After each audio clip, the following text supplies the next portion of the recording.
கிளிநொச்சியில் பாடசாலை மாணவர்கள் துஷ்பிரயோக சம்பவம். மனித உரிமைகள் ஆணைக்குழு நடவடிக்கை. கீரிமலையில் வெடிகுண்டுகள் மீட்பு. பணம் வழங்கப்படும் என்ற செய்தியில் எந்தவித உண்மையும் இல்லை. தையிட்டி சட்டவிரோத விகாரைக்கு எதிராக மீண்டும் போராட்டம்.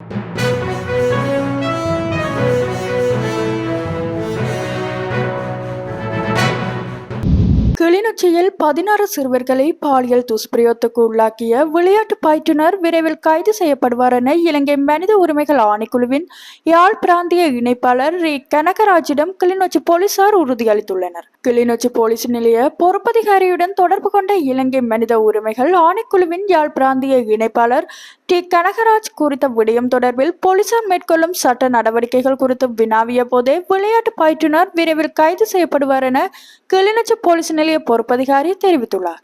அதேவேளை குறித்த சம்பவத்தால் பாதிக்கப்பட்ட சிறார்களின் வாக்குமூலங்கள் கிளிநொச்சி போலீஸ் நிலையத்தில் பதிவு செய்யப்பட்ட பின்னர் இதுவரை சந்தக நபர் கைது செய்யப்படாமை தொடர்பில் பெற்றோர்கள் மத்தியில் கடும் அதிருப்தி நிலவி வருகின்றது. சிறுவர்களை பாலியல் துஷ்பிரயோகம் செய்தமை என்பது மிகப்பெரிய சமூக அனர்த்தம். எனினும் இந்த விடயம் தொடர்பில் சட்ட நடவடிக்கைகளை மேற்கொள்வோர் அசமந்த போக்கில் இருப்பதாக பெற்றோர் மத்தியில் பலத்த சந்தேகத்தை ஏற்படுத்தியுள்ளது.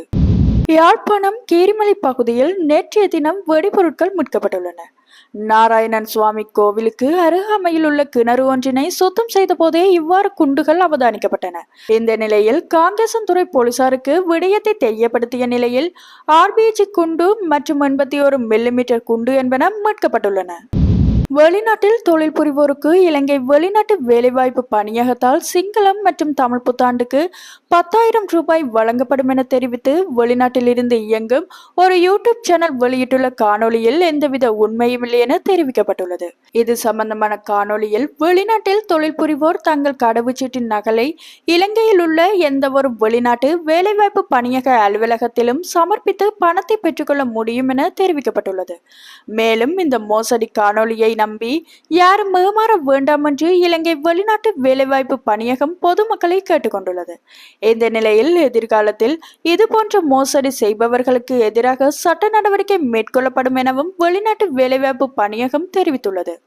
வெளிநாட்டு வேலைவாய்ப்பு பணியகத்தின் உத்தியோகபூர்வ இணையதளம் ஃபேஸ்புக், யூடியூப் மற்றும் டிக்டாக் மூலம் மட்டுமே பணியகத்தின் அதிகாரப்பூர்வ அறிவிப்புகள் வெளியிடப்படும் என்றும் பணியகம் மேலும் தெரிவித்துள்ளது.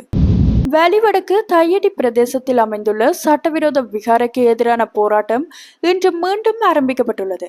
தையிட்டி சட்டவிரோத விகாரையினை அகற்ற கோரி இன்றைய தினம் காணி உரிமையாளர்கள் போராட்டத்தினை மீளவும் ஆரம்பித்துள்ளனர். தற்போதைய அரசும் தொடர்ச்சியாக தமக்கான நீதியினை வழங்க மறுத்து வருவதாக போராட்டக்காரர்கள் குற்றம் சாட்டியுள்ளனர். தங்களுடைய போராட்டம் 2 வருடங்கள் கடந்தும் தீர்வு இன்னும் எட்டப்படவில்லை என தெரிவித்த போராட்டக்காரர்கள் எமது நிலத்தை மீட்கும் வரைக்கும் நமது போராட்டம் தொடர்ந்து செல்லும் என தெரிவித்தனர். தையிட்டி சட்டவிரோத விகாரைக்கு எதிரான போராட்டத்தில் தமிழ் தேசிய மக்கள் முன்னணியினரும் கலந்து கொண்டுள்ளமை குறிப்பிடத்தக்கது. ஸ்டேல் தாக்குதல் நடாத்தி வரும் பாலஸ்தீனத்தின் காசா பகுதியில் குறைந்தது 60,000 குழந்தைகள் கடுமையான ஊட்டச்சத்து குறைபாடு காரணமாக உடல்நல சிக்கலுக்கு ஆளாக நேரிடும் என்று காசா சுகாதார அமைச்சகம் எச்சரித்துள்ளது. ஏனெனில் காசாவுக்குள் வரும் அனைத்து மனிதாபிமான உதவிகளையும் ஸ்டேல் தொடர்ந்து முடக்கி வருகின்றது.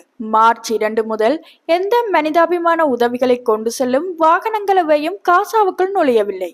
23 லட்சம் மக்களுக்கு உணவு, மருந்து, தண்ணீர் மற்றும் எரிபொருள் விநியோகத்தை ஸ்டேல் நிறுத்தியுள்ளது. 21 ஊட்டச்சத்து மையங்கள் மூடப்பட்டுள்ளதாகவும் நூற்றுக்கணக்கான கடுமையான ஊட்டச்சத்து குறைபாடுள்ள குழந்தைகளுக்கு சிகிச்சையை சீர்குலைத்துள்ளதாகவும் ஐநா தெரிவித்துள்ளது. உலக உணவு திட்ட அமைப்பு 3 வாரங்களுக்கு மேலாக காசாவுக்கு புதிய பொருட்களை கொண்டு வர முடியவில்லை என்று கூறியுள்ளது. காசாவில் தற்போதுள்ள இருப்புகள் இன்னும் 2 வாரங்களுக்கு மட்டுமே இருக்கும். இதனால் லட்சக்கணக்கானோர் கடுமையான பசியின் அபாயத்தில் உள்ளனர் என்று தெரிவிக்கப்பட்டுள்ளது. இதற்கிடையில் காசாவின் குழந்தைகளுக்கு போலியோ தடுப்பூசிகள் உள்ளிட்ட அத்தியாவசிய தடுப்பூசிகளும் மறுக்கப்பட்டுள்ளன. இது சுகாதார நெருக்கடியை மோசமாக்குகின்றது. மற்றொரு அடியாக ஸ்டேலின் மெகாராட் நிறுவனம் காசாவின் 70% நீர் விநியோகத்தை துண்டித்தது. மீண்டும் நீர் வழங்கப்படாவிட்டால் ஒரு பேரழிவு தரும் நீர் நெருக்கடி ஏற்படும் என்று காசா அதிகாரிகள் கூறுகின்றனர். இதற்கு மத்தியில் ஸ்டேலின் கொடிய வான்வழி தாக்குதல்களால் உயிரிழப்பு எண்ணிக்கை அதிகரித்து வருவது குழந்தைகள் மீது எதிர்மறையான அதீத அழுத்தத்தை ஏற்படுத்தி வருவதாகவும் தெரிவிக்கப்படுகின்றது.